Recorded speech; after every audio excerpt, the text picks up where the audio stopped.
میرا بہت خیال رکھتی تھیں، ہر وقت پیار سے مجھے چومتے رہتے تھے۔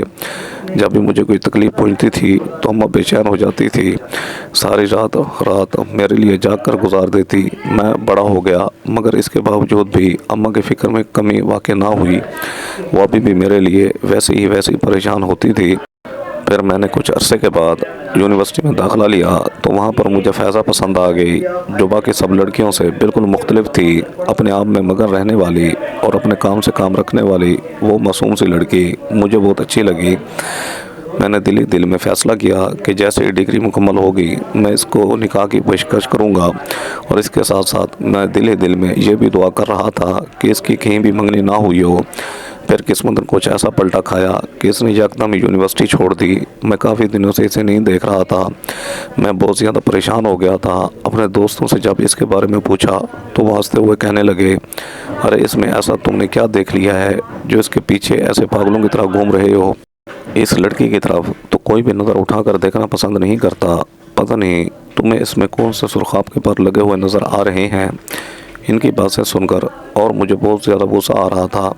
میں جانتا تھا کہ انہیں جواب دینے کا کوئی فائدہ نہیں ہے، کیونکہ وہ انسانیت کے جذبے سے محروم ہو چکے ہیں اور نہ ہی ان میں ذرا بھی تمیز اور لحاظ بچا ہے۔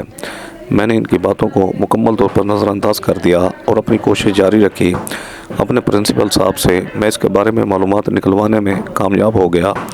تب مجھے پتہ چلا کہ اس کے باپ کا انتقال ہو گیا ہے، اور باپ کے انتقال کے بعد وہ اپنی پڑھائی جاری نہیں رکھ سکتی، کیونکہ اس کی یونیورسٹی کے اخراجات کافی زیادہ تھے۔ وہ اسکالرشپ پر نہیں پڑھ رہی تھی، اسی وجہ سے پوری فیس ادا کرنی پڑتی تھی۔ جب تک بابا جان زندہ تھا تب تک تو فیس ادا ہو رہی تھی، لیکن باپ کی وفات کے بعد بھائیوں نے بھی اپنی آنکھیں بدل لیں اور ان ماں بیٹی کو اکیلا چھوڑ دیا۔ میں نہیں جانتا تھا کہ وہ اتنی تکلیف میں زندگی گزار رہی ہے۔ جب اس نے مجھے بتایا کہ اس کے بھائی اسے مارتے بھی ہیں اور اسے تانے بھی دیتے ہیں تو مجھے بہت غصہ آیا کہ آخر وہ اپنی بہن کے ساتھ اتنا بڑا ظلم کیسے کر سکتے ہیں۔ لہٰذا میرے اپنے گھر والوں سے بات کی اور یوں اس کے لیے شادی کا پیغام بھجوا دیا۔ اس کی ماں تو فوراً ہی تیار ہو گئی۔ میری ان سے ملاقات ہو چکی تھی، انہیں میں پہلے ہی نظر میں بہت اچھا لگا تھا۔ ہماری شادی کے تقریباً 1 ہی مہینے بعد اس کی ماں کا بھی انتقال ہو گیا اور یوں اس کا میکا سے ہر قسم کا تعلق بھی ٹوٹ گیا تھا۔ جہاں تک اس کے بھائیوں کا سوال تھا تو وہ تو پہلے ہی اسے قبول کرنے کے لیے تیار نہیں تھے۔ انہوں نے تو صاف کہہ دیا تھا کہ اب تم شادی شدہ ہو گئی ہو تو تمہارے لیے بہتر یہی ہے کہ اپنے سسرال کی طرف توجہ دو، اب واپس اس گھر میں آنے کی کوئی ضرورت نہیں ہے تمہیں۔ وہ اکثر ہی میرے سامنے روتی تھی، آنسو بہاتی تھی۔ میں اسے تسلی دیتا تھا کہ میرے ہوتے ہوئے تمہیں ٹینشن لینے کی ضرورت نہیں ہے، میں ہر معاملے میں تمہارا ساتھ دوں گا، مگر اس کے باوجود بھی میں کچھ نہ کچھ ایسا کر دیتا تھا جس سے اس کا دل دکھ جاتا تھا۔ دراصل میں غصے کا بہت ہی تیز تھا، ذرا سی بات پر میرا دماغ گھوم جاتا تھا۔ میری سمجھ میں نہیں آتا تھا کہ میں کیا بول رہا ہوں۔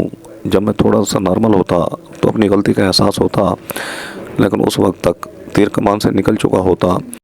اپنی بیوی کا بھی کئی بار میں نے دل دکھایا تھا، مگر ایک بار بھی وہ مجھے چھوڑ کر نہیں گئی، کیونکہ وہ مجبور تھی، بے بس تھی۔ میرے پاس رہنے کے علاوہ اس کے پاس دوسرا کوئی راستہ نہیں تھا۔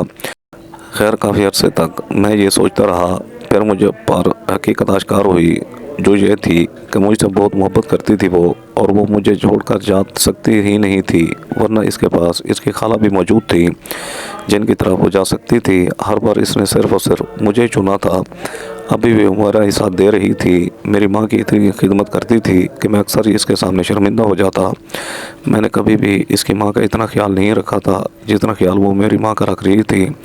ماضی کے بارے میں ہی سوچتے کب اتنا ٹائم گزر گیا مجھے پتہ ہی نہ چلا۔ اچانک ہی محسوس ہوا کسی نے میرے کندھے پر ہاتھ رکھا ہو۔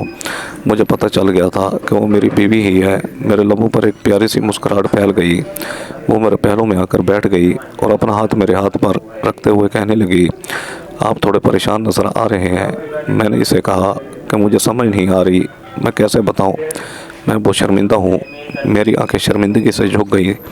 وہ ناراض ہوتے ہوئے کہنے لگی، میں نے آپ کو کتنی بار کہا ہے کہ میرے سامنے شرمندہ ہونے کی ضرورت نہیں ہے، اور نہ ہی آپ کو کوئی حق بنتا ہے کہ آپ مجھ سے شرمندہ ہوں۔ آپ نے مجھ سے زبردستی شادی نہیں کی تھی اور نہ ہی آپ مجھے یہاں پر لے آئے تھے، اس میں میری مرضی بھی شامل تھی۔ اور جب ہم نے نکاح کیا تھا تو ہم نے فیصلہ کیا تھا کہ ہمیشہ ایک دوسرے کا ساتھ نبھائیں گے، کتنی ہی بڑی پریشانی کیوں نہ آ جائیں، لیکن کبھی بھی ایک دوسرے کا ہاتھ نہیں چھوڑیں گے، ایک دوسرے کو ہم قدم سے قدم ملا کر چلیں گے۔ اب جب آپ کو میری ضرورت ہے تو میں کیسے پیچھے ہٹ سکتی ہوں؟ میں آپ پر کوئی احسان نہیں کر رہی، بلکہ میں تو اپنا فرض نبھا رہی ہوں، وہ فرض جو آپ سے نکاح کرنے کے بعد مجھ پر عائد ہو گیا تھا، اور میں اپنا وہ وعدہ پورا کر رہی ہوں جو میں نے آپ سے بہت پہلے کیا تھا۔ وہ ایسی باتیں کرتی تھی کہ میرا دل نہ چاہتے ہوئے بھی مطمئن ہو جاتا، وہ مجھے ہمیشہ ہی سکون پہنچا دیتی تھی۔ میں نے اس سے کہا سمجھ نہیں آتی کہ کیسے اپنے رب کا شکریہ ادا کروں جس نے مجھے تم جیسی اتنی اچھی اور سمجھنے والی بیوی دی ہے۔ میری بات سن کر وہ کھل کر مسکرانے لگی اور کہنے لگی بس اسی طرح سے میری تعریف کر دیا کریں، میرا دل خوش ہو جاتا ہے۔ اس کے بعد دونوں میں گہری خاموشی چھا گئی۔ میں نے اسے کہا کہ گڑیا ان دنوں کچھ زیادہ ہی چڑچڑی ہوتی جا رہی ہے، تو وہ غصے سے بولی اس کی عادتیں خراب ہو چکی ہیں، مجھے اچھی طرح سے پتہ ہے کہ میں نے اس کی عادت ہے کہ کیسے ٹھیک کرنی ہے۔ اصل میں جب تک میری ماں کو کینسر نہیں ہوا تھا تب تک میں نے اپنے بچوں کو بہت عیاشی کروائی تھی۔ میں انہیں ہر ہفتے میں گھمانے کے لیے لے کر جاتا تھا اور انہیں فاسٹ فوڈ بھی کھلاتا تھا، کیونکہ اس وقت میرے سارے پیسے گھر میں ہی خرچ ہوتے تھے۔ ان میں سے ایک زیادہ حصہ میں اپنے بچوں پر خرچ کرنا پسند کرتا تھا۔ ان کے لبوں پر مسکراہٹ دیکھ کر مجھے خوشی ہوتی تھی اور دلی سکون بھی ملتا تھا۔ اماں کے لیے ابھی میں ہر دن کچھ نہ کچھ کھانے کے لیے لاتا رہتا تھا اور بیوی کو شاپنگ پر بھی لے کر جاتا تھا، مگر جب سے اماں کو کینسر ہوا تھا تب سے سارے پیسے اماں کے علاج کی طرف ہی جاتے تھے۔ جو جمع پونجی ہم نے رکھی ہوئی تھی وہ بھی ساری ضائع ہو چکی تھی۔ اب ہمارے پاس کچھ بھی نہیں بچا تو سوائے ایک امید کے کہ اماں بہت جلد صحت یاب ہو جائیں گی۔ اسی وجہ سے میری بیٹی کو بھی ان ساری چیزوں کی عادت تھی۔ وہ چھوٹی تھی لیکن اسے سب فاسٹ فوڈ کے نام بھی آتے تھے۔ میں اپنی بیٹی کے سامنے اس بار بھی شرمندہ ہو گیا تھا، مگر میں انہیں خود سے وعدہ کیا تھا چاہے کچھ بھی ہو جائے بہت جلد اس کی خواہش پوری کروں گا۔ کیا آپ کے پاس پیسے موجود ہیں؟ آپ نے کل آفس بھی جانا ہوگا۔ بیوی کی بات سن کر میں نے تیزی سے نفی میں ساری لایا۔ میں نے اسے کہا کہ بائک میں تھوڑا سا پیٹرول پڑا ہوا ہے، آفس تک پہنچ جاؤں گا، وہاں پر جا کر ایک دوست ادھار لے لوں گا۔ میرا ایک دوست تھا مرسلین، جو کہ بہت ہی اچھا انسان تھا۔ جب بھی مجھے اس کی ضرورت پڑتی تھی وہ میرا ساتھ دیتا تھا، مگر مجھے اس سے زیادہ پیسے مانگنے کا بھی دل نہیں کرتا تھا، کیونکہ اس کا اپنا ایک خاندان تھا اور وہ جس ایریا میں رہتا تھا وہ بھی ہائی کلاس تھا۔ اس کے گھر کے رینٹ میں ہی ایک موٹی رقم نکل جاتی تھی، باقی جو پیسے بچتے تھے تو اس کی بیوی کی عیاشیاں پوری نہیں ہوتی تھیں۔ میری بیوی میری طرف سے مطمئن ہو گئی اور مجھے کہنے لگی چلیں بہت رات ہو گئی ہے، اب ہمیں چل کر سو جانا چاہیے۔ میں بھی خاموشی سے اس کے ساتھ کمرے میں کی طرف چل دیا۔ بستر پر لیٹے ہوئے مزید 2 گھنٹے گزر چکے تھے لیکن مجھے نیند نہیں آ رہی تھی۔ ایک عجیب سی بے چینی تھی جو میرے پورے وجود پر سوار ہو گئی۔ مجھے بار بار امی کی یاد آ رہی تھی، ان کی باتیں بار بار گونج رہی تھیں۔ میں تیزی سے اپنے بستر پر اٹھ بیٹھا اور اپنی امی کے کمرے کی طرف چل دیا۔ دروازہ پہلے سے ہی کھلا ہوا تھا، اندر سے مجھے سسکیوں کی آوازیں سنائی دے رہی تھیں۔ میرے دل کو کچھ ہوا۔ امی جان کیا ہوا ہے آپ کو؟ میں نے بے چینی سے پوچھا۔ آپ کو کہیں درد تو نہیں ہے؟ مجھے بتائیں، میں آپ کو ابھی ہسپتال لے کر چلا جاتا ہوں۔ اماں روتے ہوئے کہنے لگی نہیں، مجھے درد نہیں ہو رہا، بلکہ مجھے خود پر غصہ آ رہا ہے۔ میں تم لوگوں کے کسی کام کی نہیں ہوں، الٹا میں تم لوگوں کا نقصان کر رہی ہوں۔ میری وجہ سے تم لوگ بھوکے بھی سو جاتے ہو۔ میری پوتی کب سے ایک برگر کھانے کی ضد کر رہی ہے، مگر تمہارے پاس اتنے پیسے نہیں ہیں کہ تم اسے دلوا سکو۔ یہ سب کچھ صرف اور صرف میری وجہ سے ہو رہا ہے، مگر بیٹا میں کیا کروں، مجھے مرنے سے بہت ڈر لگتا ہے، میں مرنا نہیں چاہتی۔ اماں یہ کہہ کر پھر سے رونے لگی۔ میں نے اماں کا سر اپنے سینے سے لگا لیا، میری آنکھوں میں بھی آنسو آ گئے۔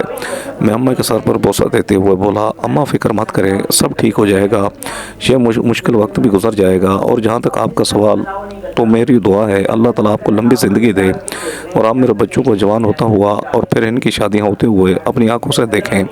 امی کے لبوں پر ایک پیاری سی مسکراہٹ پھیل گئی جو ان کی زندہ دلی کی دلیل دے رہی تھی۔ مجھے جب بھی اماں کو مسکراتے ہوئے دیکھنے کا موقع ملتا تو میں بہت زیادہ خوش ہوتا۔ مجھے لگتا تھا کہ میری ساری محنت وصول ہو گئی۔ میں نے اماں کے پاس بیٹھتے ہوئے کہا فیضہ آپ کے ساتھ اچھا سلوک تو کر رہی ہے، ویسے تو مجھے پتا تھا کہ میری بیوی کبھی بھی میری ماں کے ساتھ زیادتی نہیں کر سکتی، پھر بھی اپنی اماں سے پوچھنا میں اپنا فرض سمجھتا تھا۔ اپنی ماں کے معاملے میں اس پر اندھا اعتماد نہیں کر سکتا تھا۔ اماں نے میرے ہاتھوں پر ہاتھ رکھتے ہوئے کہا، بیٹا میری بیٹی کی کمی اس نے پوری کر دی، وہ میرا بہت خیال رکھتی ہے، میرے کہے بغیر ہی میرے کام کر دیتی ہے، اور اسے یہ بھی پتہ چل جاتا ہے کہ میں اسے آواز دینے والی ہوں، وہ اس سے پہلے ہی میرے کمرے میں آ جاتی ہے، میں سوچ بھی نہیں سکتی کہ اتنی اچھی اور فرمانبردار ہوگی۔ بلا شبہ اس کی ماں نے اس کی تربیت بہت اچھی بہترین طریقے سے کی ہے۔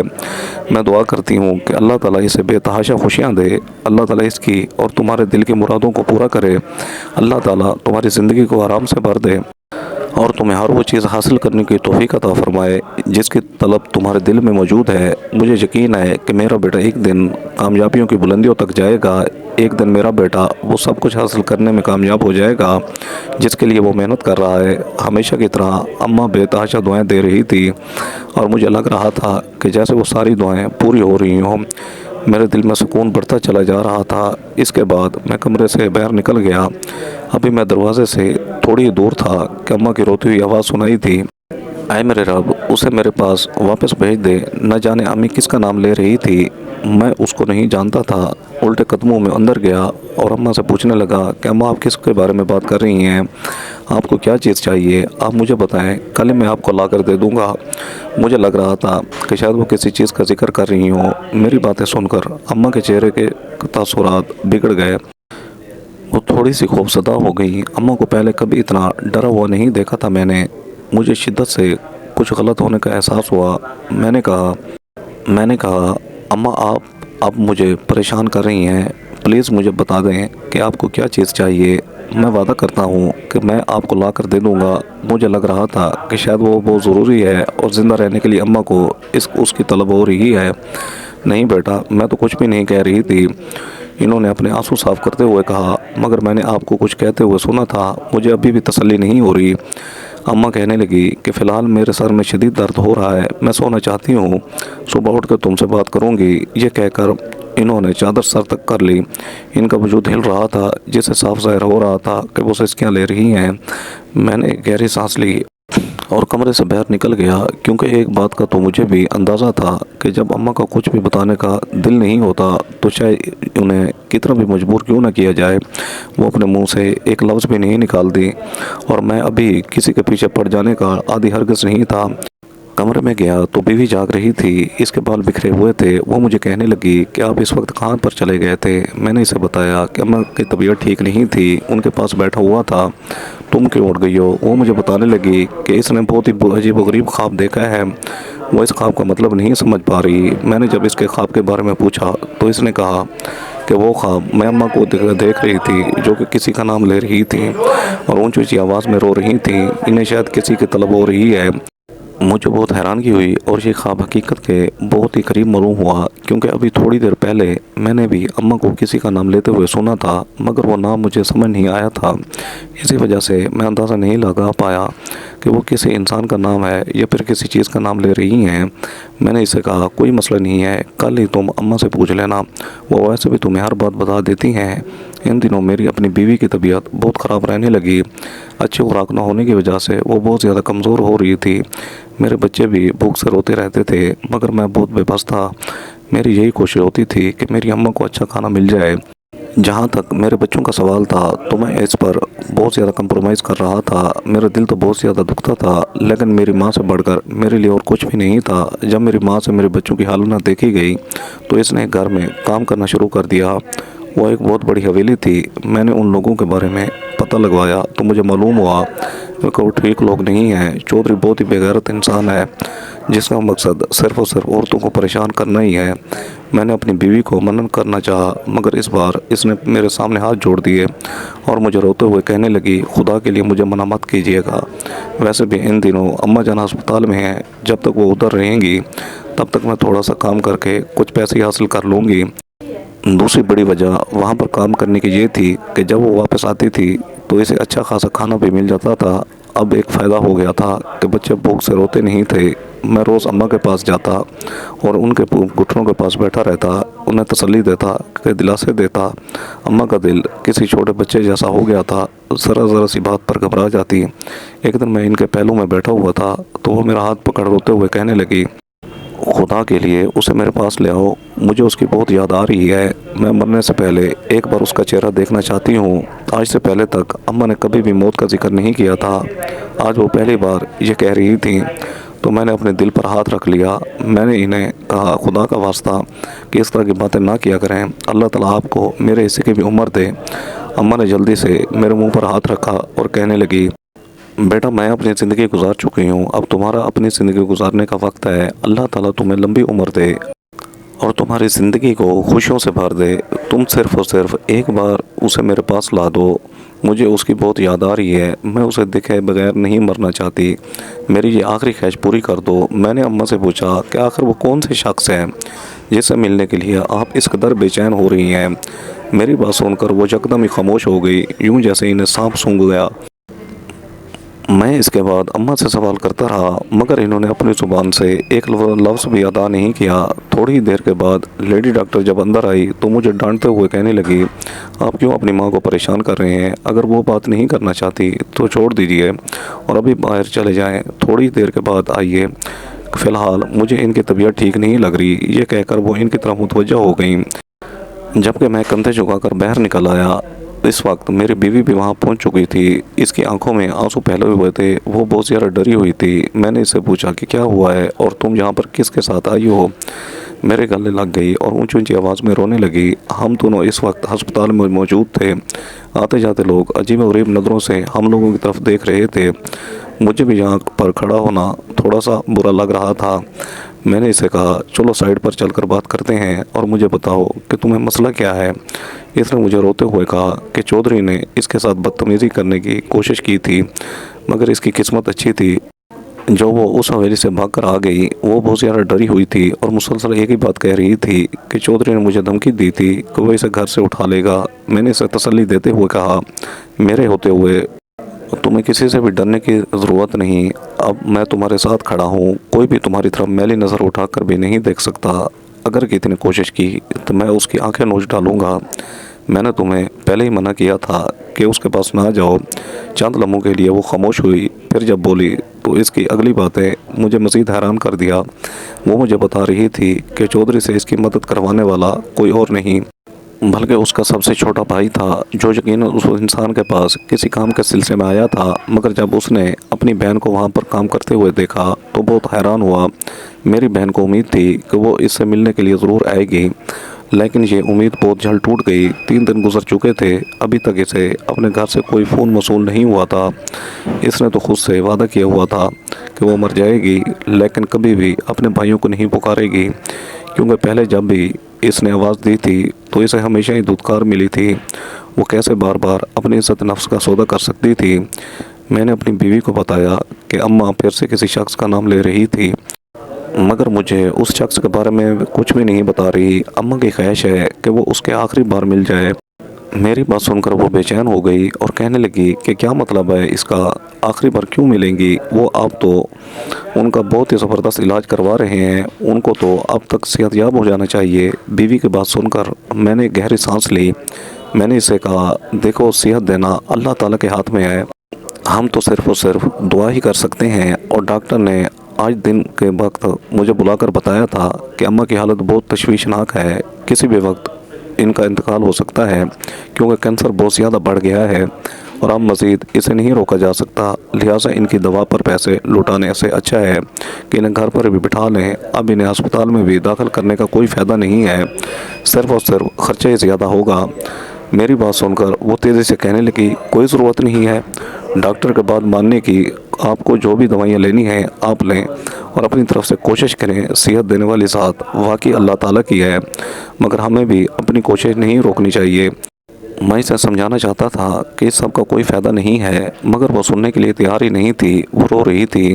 اسے اماں ہر حال میں صحت یاب چاہیے تھی، وہ میری اماں سے اتنی محبت کرتی تھی کہ اس بات کا احساس مجھے ہو رہا تھا۔ اب ہم اماں کو لے کر گھر واپس آ چکے تھے۔ کسی نرس نے اماں کے کانوں میں یہ بات ڈال دی تھی کہ اب زیادہ عرصے تک زندہ نہیں رہ پائیں گی۔ اس وجہ سے اماں بہت زیادہ چڑچڑی ہو گئی تھیں، چھوٹی چھوٹی بات پر غصہ کرتی تھیں۔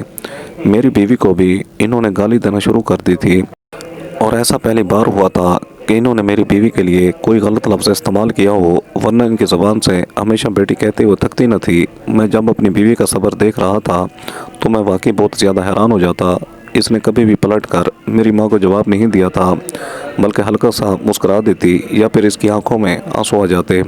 میں جب اس سے پوچھتا تمہیں تکلیف تو ہوتی ہوگی، تو وہ نفی میں سر ہلاتی اور مجھے کہتی تھی کہ مجھے اتنی تکلیف ان کے الفاظ پر نہیں ہوتی جتنی تکلیف مجھے ان کی بے بسی دیکھ کر ہوتی ہے۔ وہ ایک باوقار خاتون ہوا کرتے تھی۔ دیکھو تو ان کا کیا حال بن گیا ہے۔ بیماری کتنی ظالم چیز ہوتی ہے، یہ انسان کو کتنا بے بس کر دیتی ہے۔ اللہ تعالیٰ ہمیں کسی کا بھی محتاج نہ کرے۔ میں نے بے سختہ آمین کہا۔ رات کا وقت تھا، میں صحن میں چہل قدمی کر رہا تھا، جبکہ میری بیوی میری ماں کے ساتھ کمرے کے اندر موجود تھی۔ اچانک مجھے اپنی ماں کی رونے کی آوازیں سنائی دینے لگیں۔ میں جلدی سے بھاگا ہوا کمرے میں گیا تو میری ماں میری بیوی کے گلے لگ کر بیٹھی ہوئی تھی اور ایک ہی بات کہہ رہی تھی کہ خدا کے لیے اسے میرے پاس لے آؤ، مجھے اس سے ملنا ہے، ایک بار مجھے اس سے ملاقات کرنی ہے، ورنہ میں کبھی بھی سکون حاصل نہیں کر پاؤں گی۔ میں اماں کے پاس جا کر ان کے ماتھے پر پیار دیتے ہوئے بولا، اماں مجھے اس کا نام بتائیں، آپ ایک بار حکم کریں، میں اس انسان کو آپ کے قدموں میں لے آؤں گا، مجھے بتائیں تو صحیح کہ وہ انسان کون ہے۔ آپ کی بار وہ یکدم سے ہی خاموش ہو گئی۔ ہمیشہ وہ ایسے ہی کیا کرتی تھی، جب بھی ان سے اس انسان کا نام پوچھتا تھا تو وہ چپ کر جاتی تھی۔ میری الماری میں ایک ڈائری پڑی ہوئی ہے، تم وہ ڈائری لے کر میرے پاس آ جاؤ۔ ان کی بات سن کر میں بھاگتا ہوا الماری کی طرف گیا اور وہ ڈائری نکال کر اماں کے حوالے کر دی۔ اندر ایک نمبر لکھا ہوا تھا۔ اماں نے کہا، اس نمبر پر کال کرو اور موبائل مجھے دے دو۔ میں نے وہ موبائل اماں کے حوالے کر دیا۔ اس کے بعد اماں نے ہم دونوں میاں بیوی کو کمرے سے باہر جانے کا کہا۔ مجھے اس پر غصہ تو بہت آیا۔ اماں کو کم از کم ہم پر تھوڑا سا اعتماد تو کر ہی لینا چاہیے تھا، لیکن اب میں کیا ہی کر سکتا تھا۔ مجھے غصے میں دیکھ کر میری بیوی نے مجھے تسلی دیتے ہوئے کہا، کیوں ٹینشن لے رہے ہیں، بعد میں اماں سب کچھ بتا دیں گی، ابھی انہیں اکیلا چھوڑ دیں۔ میرا غصہ کم نہیں ہو رہا تھا۔ ہم نے اماں کے لیے اتنا کچھ کیا مگر وہ ہمیں ایک راز میں شریک نہیں کر سکتی تھی۔ میں غصے سے گھر سے باہر نکل گیا۔ بیوی بچوں کے کمرے کی طرف چلی گئی۔ پوری رات میں باہر ہی رہا۔ مجھے اپنا ایک دوست مل گیا تھا جو کچھ عرصہ پہلے ہی ملک سے واپس آیا تھا۔ میں اس کے پاس ہی بیٹھک میں بیٹھا، اس سے باتیں کرتا رہا۔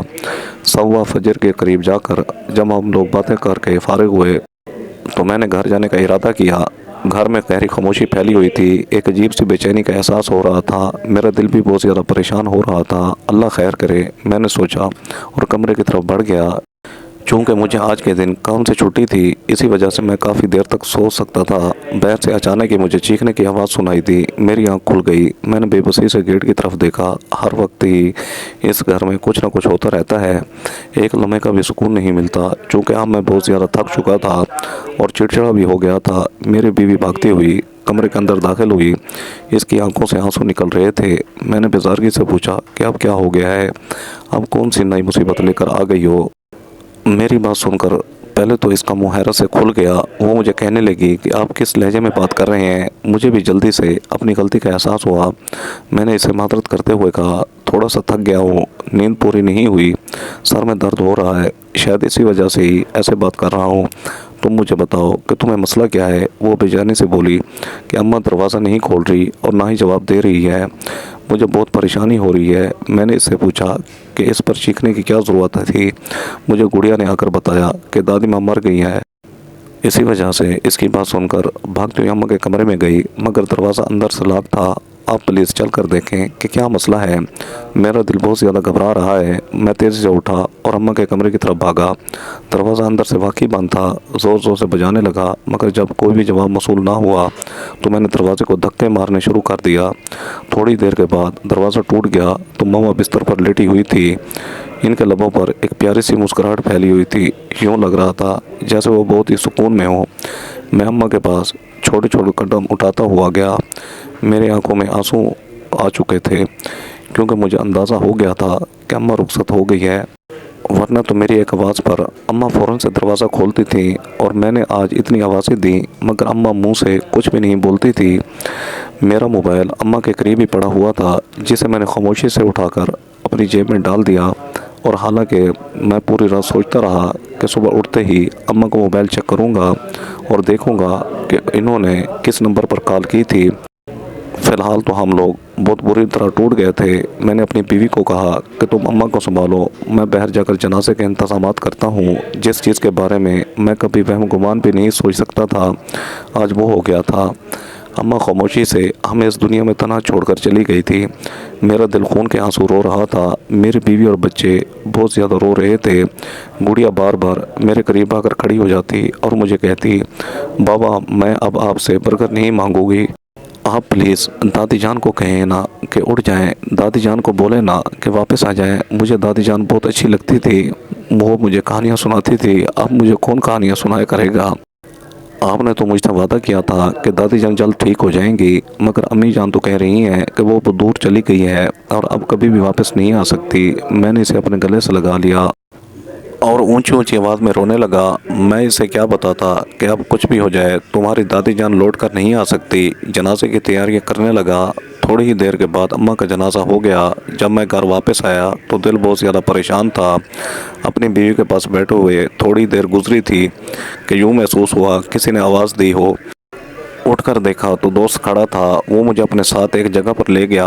واپس گھر لوٹا تو بہت بڑی بڑی گاڑیاں کھڑی تھیں۔ چند لمحوں کے لیے تو میری آنکھیں کھلی کی کھلی رہ گئیں۔ جب اندر گیا تو ایک لڑکا بیٹھا ہوا تھا، اس کی شکل مجھ سے کافی ملتی تھی۔ میں شش و پنج میں مبتلا ہو گیا۔ میں نے ذہن پر زور ڈالنے کی کوشش کی مگر مجھے یاد نہیں آ رہا تھا کہ میں نے اس لڑکے کو کہاں پر دیکھا ہے۔ وہ تیزی سے چلتا ہوا میرے پاس آیا، اس نے زور سے مجھے سینے سے لگا لیا اور اونچی سی آواز میں رونے لگا۔ تب مجھ پر یہ راز آشکار ہوا کہ وہ لڑکا کوئی اور نہیں بلکہ میرا سگا بھائی تھا۔ دراصل وہ چھوٹا سا تھا جب اماں نے اسے ایک بڑی بیوی کے حوالے کر دیا تھا جو کہ بانجھ تھی اور اس کی کوئی اولاد نہیں ہو سکتی تھی، مگر اماں نے اس سے وعدہ کیا تھا کہ جب مجھے ضرورت ہوگی تب میں اپنے بیٹے کو آواز دوں گی اور تم مجھے روکو گی نہیں۔ اس کے علاوہ اماں اکثر ہی اسے ملنے کے لیے جاتی رہتی تھی۔ دراصل جب جوانی میں ابا کا ایکسیڈنٹ ہوا تھا تو اس بڑی بیوی نے ایک موٹی رقم اماں کے حوالے کی تھی اور بدلے میں ان سے بیٹا مانگ لیا تھا۔ اماں نے چونکہ وعدہ کیا تھا، اسی وجہ سے انہوں نے پھر اپنا بیٹا اس کے حوالے بھی کر دیا۔ پچھلے کچھ عرصے سے جب سے وہ بیمار ہوئی تھی اس لیے وہ اس سے ملنے کے لیے نہیں جا پائی تھی۔ فرقان ہی وہ شخص تھا جس کا اماں بار بار ذکر کرتی تھی اور پھر کل رات شاید اماں کو اندازہ ہو گیا تھا کہ اب زیادہ عرصے تک وہ زندہ نہیں رہ پائیں گے، اس لیے انہوں نے اپنے بیٹے کو ملاقات کرنے کے لیے بلایا۔ مگر بہت دیر ہو گئی، وہ مجھے لے کر اپنے بنگلے نما گھر میں چلا گیا۔ میں بھی اس گھر میں ہی شفٹ ہو گیا۔ نہ صرف اس نے مجھے اپنے کاروبار میں شریک کر لیا بلکہ اس کے ساتھ ساتھ اس نے وہ آدھی جائیداد بھی میرے نام کر دی جس کا وہ اکلوتا وارث تھا۔ میری قسمت بھی سنور گئی تھی۔ میں اس پر اپنے رب کا جتنا بھی شکر ادا کرتا کم تھا۔ اماں کی دعائیں مجھے کامیاب کر چکی تھیں۔ میں نے مشکل وقت کاٹا تھا مگر اب مجھے آسانی مل گئی تھی۔ بلا شبہ ہر مشکل کے ساتھ آسانی ہے دوست۔ تو ناظرین، یہ تھی بہت ہی اچھی کہانی، امید ہے آپ لوگوں کو پسند آئے گی۔ ویڈیو اچھی لگے تو میرے چینل شوکت وائس کو سبسکرائب کر کے بیل آئیکن کو دبا کر آل پر کلک کر دیں تاکہ آپ کو ہر آنے والی نیو ویڈیو کو نوٹیفیکیشن سب سے پہلے ملے۔ Thanks for watching. اللہ حافظ۔